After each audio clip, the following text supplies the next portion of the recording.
Brother Matthew has introduced us to the corruption that is in the world. Le frère Mathieu vient de nous introduire à la corruption qui est dans le monde. But when we put it as the deliverance from the love of the world, it is not cleansing from the corruption that is in the world. Mais quand on parle de la délivrance de l'amour du monde, il ne s'agit pas de la corruption, de la purification de la corruption qui est dans le monde. We use the word in three senses. Nous utilisons ce terme-là dans trois sens. The world is the geographical entity, the globe, the earth. Le monde, c'est une entité géographique, c'est le globe, c'est la terre. It could even go right to the universe, Ça pourrait même s'étendre jusqu'à l'univers, the physical world le monde physique, created by God. créé par Dieu. Plants, mountains, Avec les plantes, oceans, les montagnes, les océans, seas, les mers. and that's the world. Ça, c'est le monde physique. And it's a wonderful world. Et c'est un monde merveilleux. We also use the world On utilise aussi le terme monde in a social sense dans un sens social to denote all the people that are living in the world. pour parler de tous les gens qui vivent dans le monde. So we talk about the world, the whole world, Donc on parle du monde, le monde entier, talking about the people, en parlant des gens, the inhabitants of the physical and geographical world. les habitants du monde physique et géographique. We also talk about the world On parle aussi du monde as a spiritual system, comme un système spirituel. as a spiritual system. Comme un système spirituel, It represents a way of doing things and thinking that is different. ça représente une manière de faire les choses et de réfléchir qui est différente. The simplest introduction is when Jesus rebuked Peter. L'introduction simple, c'est quand le Seigneur Jésus a réprimandé Pierre. When Peter said, Lord, Quand Pierre a dit, Seigneur, God forbid that you should go to the cross. à Dieu ne plaise, tu n'iras pas à la croix. The Lord told Peter, Le Seigneur a dit à Pierre, get behind me, arrière de moi, Satan. Satan, You are not on the side of God. tu n'es pas du côté de Dieu, You are on the side of men. tu es du côté des hommes. The world, Le monde, as a spiritual system, comme un système spirituel, is all that involves being on the side of men in their thinking, the way they do things and the way they see things and the way they value things. c'est tout ce qui rentre dans le fait d'être du côté des hommes, dans leur manière de réfléchir, dans leur manière de penser. So to love the world Donc aimer le monde, is that choice c'est ce choix-là to do things, to value things in either because you are afraid of men, which means you want them to approve, or because you want men, you want to please men. Aimer le monde, c'est un choix. Qui m'a compris? C'est le choix de faire les choses selon les hommes. Soit parce que tu as peur. La crainte de l'homme, c'est un aspect d'être du côté des hommes. Parce que tu vas finir par agir selon les hommes. Ou bien tu tiens tellement à plaire aux hommes dont tu rassembles tout ce qui va impressionner, que ça soit par crainte, par peur, que ça soit par envie de plaire. tu es du côté des hommes. Cette manière de toujours choisir, cette manière de penser, cette manière d'établir une échelle de valeurs, c'est ce qu'on appelle l'amour du monde. Quand ce que Dieu dit, quand la pensée de Dieu, la valeur de Dieu, l'approbation de Dieu, la parole de Dieu, la volonté de Dieu, la voix de Dieu n'est pas suffisant pour toi, tu aimes le monde.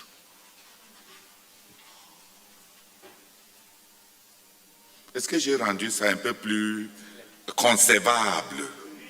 Qui m'a compris?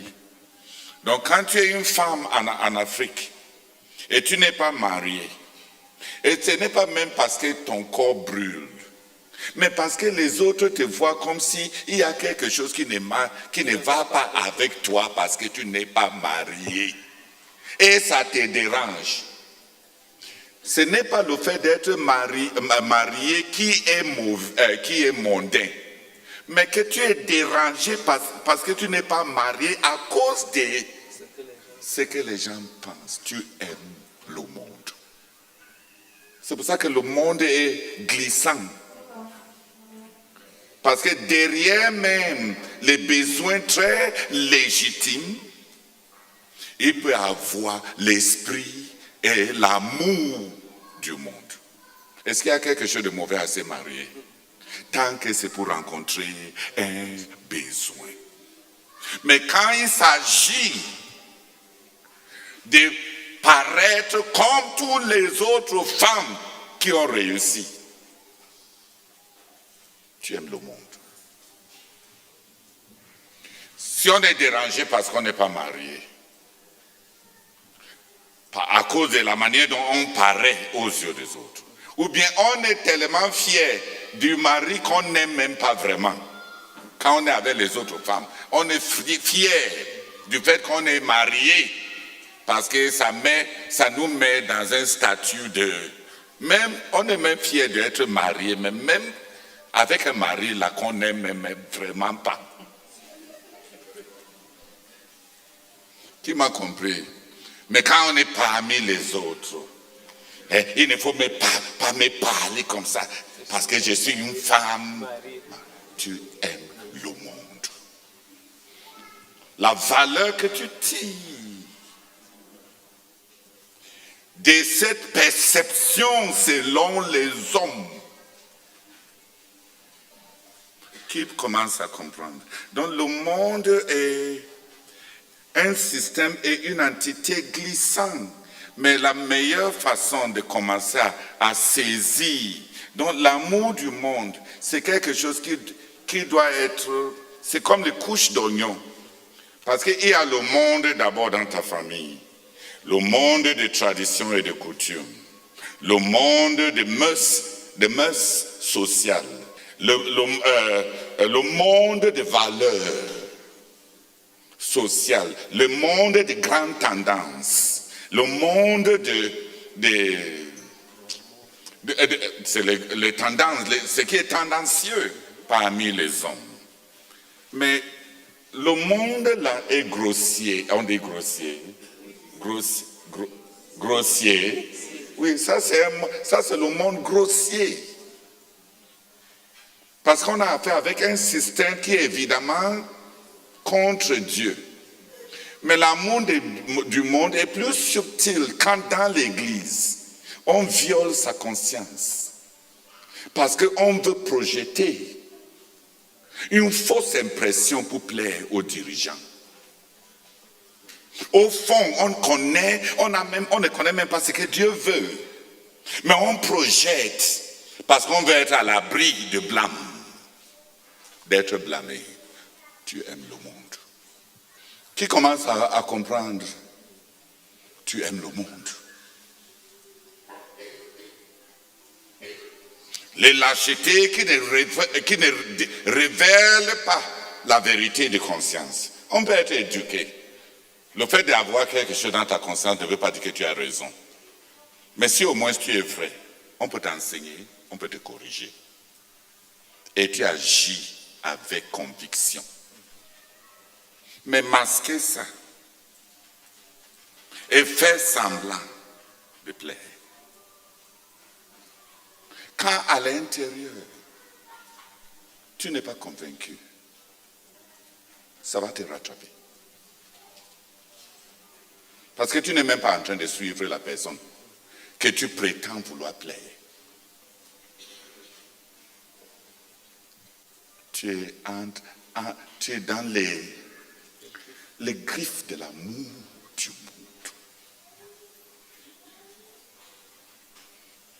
Quand un pasteur tient à être populaire, il doit prêcher des messages qui vont plaire à son auditoire. Il est sous la tyrannie des besoins de son auditoire. Il aime le monde.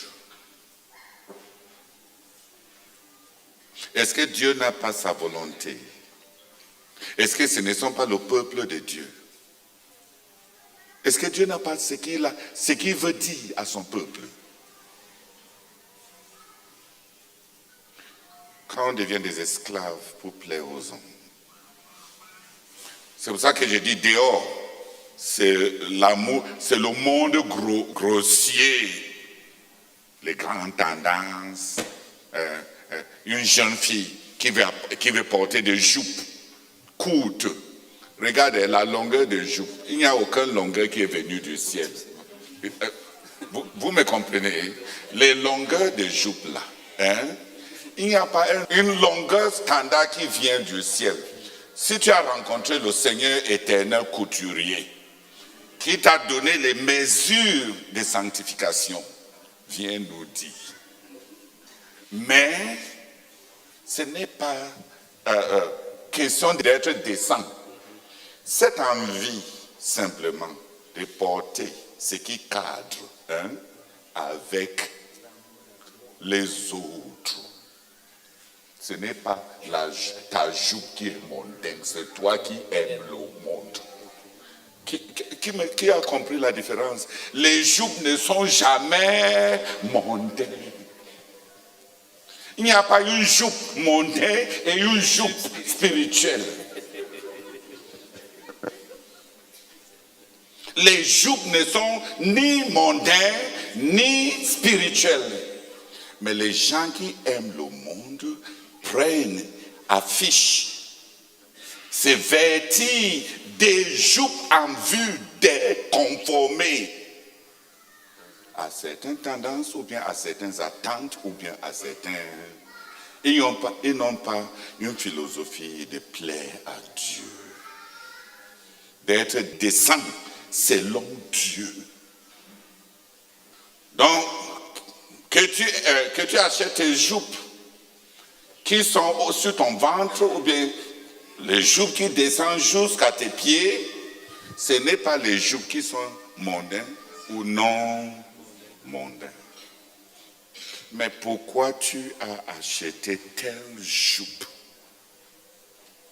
C'est toi qui aimes le monde. Ce n'est pas les jupes qui sont mondaines.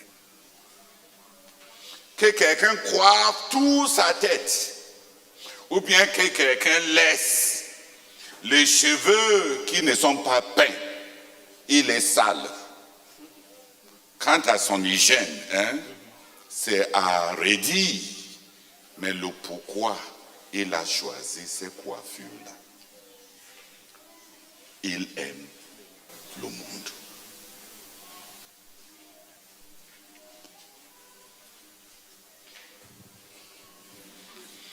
Je ne sais pas, est-ce que j'ai un peu expliqué un peu plus clairement? On dit que tel a mis les boucles d'oreilles, il aime le monde. Non. Ce n'est même pas les boucles d'oreilles ne sont eux, ils sont lesquels ton chapeau n'est pas du monde. Et ton foulard, c'est fabriqué au ciel. Ce n'est pas là où se trouve. Qui comprend maintenant quand on dit l'amour du monde, être délivré de cette envie-là, d'être apprécié par les autres, de ne pas être blâmé par certaines personnes, de se conformer, faire partie d'une certaine manière de voir. Donc il y a l'esprit du monde. L'esprit du monde, c'est tout ce qui nous oblige de tout compromettre pour plaire ou bien par peur des hommes. Jésus a résumé ça simplement à Pierre. Arrière-toi de moi, Satan. Tu n'es pas du côté de Dieu. Tu es du côté des hommes. C'est ce monde-là. Et l'amour, l'amour de ce monde, c'est ce choix consistant.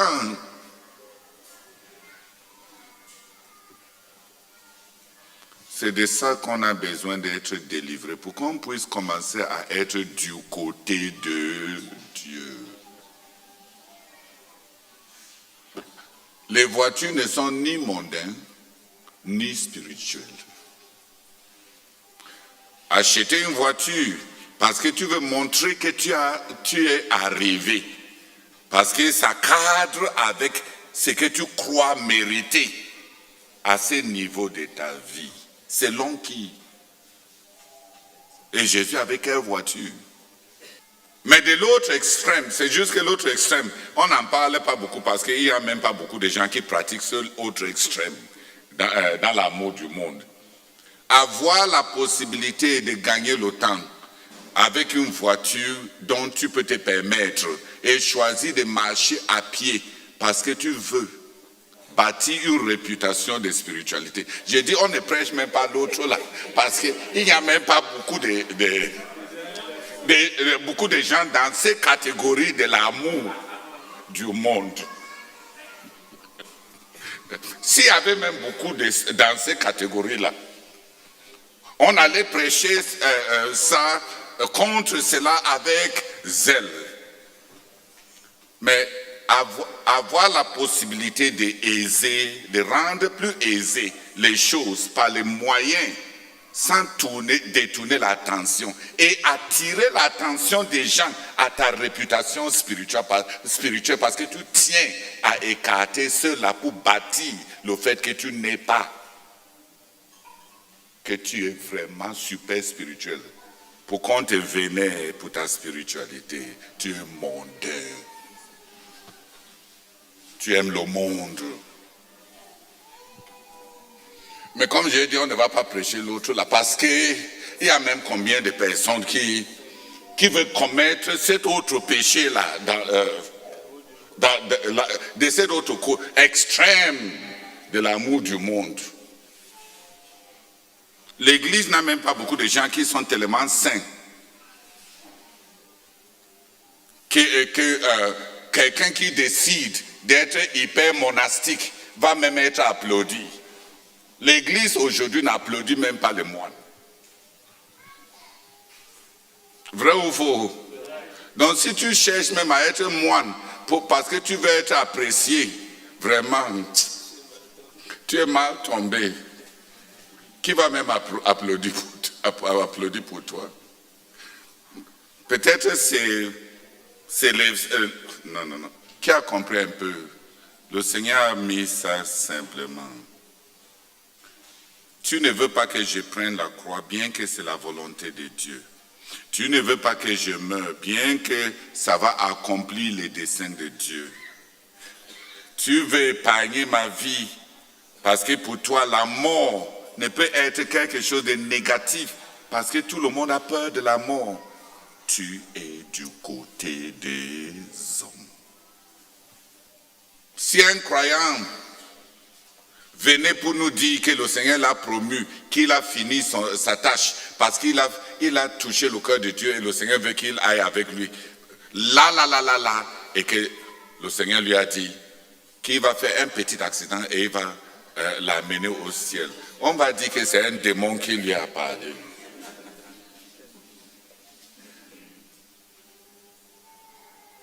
À cause de notre façon de réfléchir. Matthew, have you understood?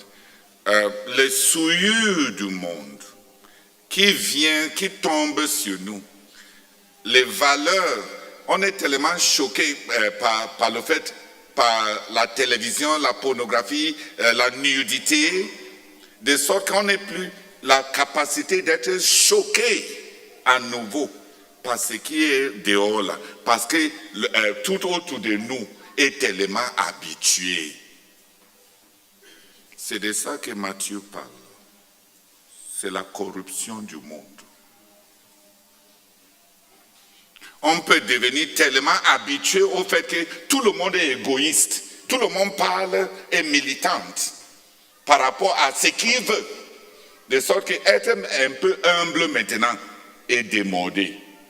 Tout le monde veut et tout le monde dit ce que lui, il pense plus librement.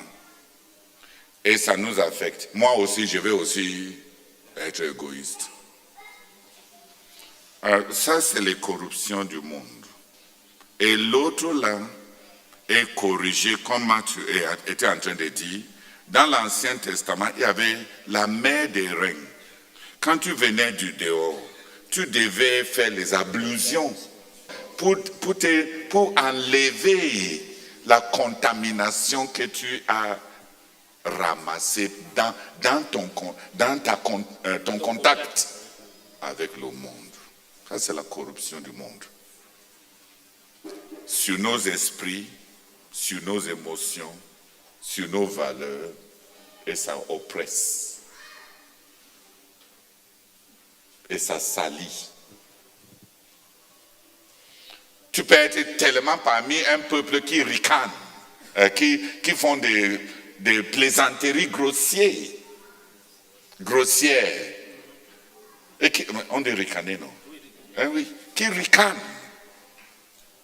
Jusqu'à ce que toi, sans le savoir même, toi aussi tu commences à ramasser la légèreté et être frivole. C'est le temps passé dans la présence de Dieu qui nous aide à nous défaire de tous ces souillures sur nos pensées, sur nos mœurs, sur nos valeurs, sur notre sensibilité intérieure. Retrouver la communion avec Dieu après avoir contacté certaines choses qui ont laissé sur toi une souillure. C'est de ça que Matthieu parle. Et la vérité est qu'on ne peut pas développer la communion avec Dieu sans écarter cela par le sang du Seigneur Jésus. Mais c'est l'autre là n'est pas la moue. La moue veut dire ce que j'ai choisi. Qui est un crime. Parce que ça constitue le fait de basculer ce que Dieu veut. Ce que Dieu attend, ce qui plaît à Dieu, pour suivre ce que les hommes veulent, la manière de voir des hommes. Si 3 personnes prient un peu, comme ça, si on est en train de... C'est différent de l'amour des choses qui sont dans le monde, qui est le fruit de la cupidité. L'amour du monde, c'est un esprit.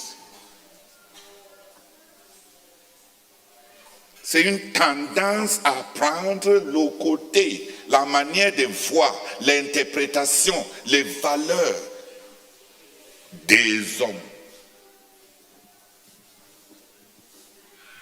Donc, beaucoup de gens ne sont même pas conscients. Et il y a même les gens qui utilisent l'amour du monde comme un barème pour évaluer même l'Église. On veut que l'Église se conforme à ce que les hommes vont accepter. Si on est comme ça, comment est-ce que les gouverneurs vont venir dans notre Église?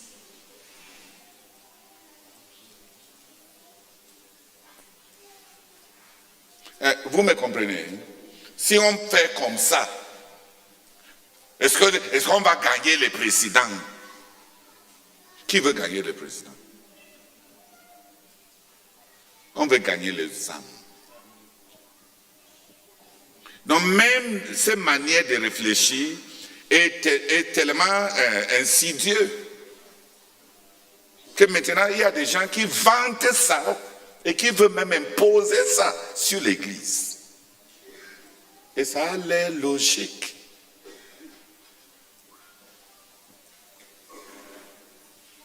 Non. C'est l'amour du monde. On aime la manière de voir les valeurs que nos contemporains ont embrassées. Les valeurs éternelles, les récompenses éternelles. Plaît, comme quand l'apôtre Paul, nous faisons de notre but en toute chose de lui être agréable. Ce n'est plus ça simplement la vie intérieure de croyants à cause de l'amour du monde.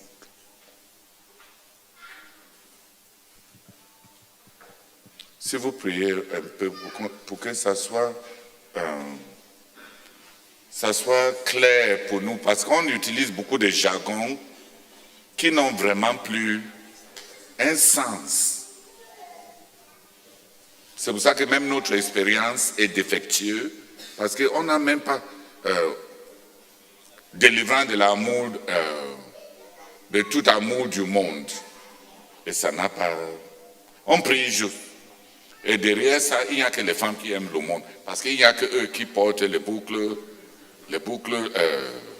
d'oreilles et des coiffures. Et toute l'interprétation, c'est comme si les hommes sont à l'abri de l'amour du monde, parce qu'on a réduit l'amour du monde à des choses ridicules, comme des accoutrements, comme des goûts masculins et des goûts sociaux. Mais ce n'est pas ça. L'amour du monde est un système méchant créé par Satan pour que les gens n'aillent pas du côté de Dieu, dans leur choix, dans leurs pensées, dans leurs valeurs. En rendant les choses populaires, il rend ce qui est agréable à Dieu impopulaire.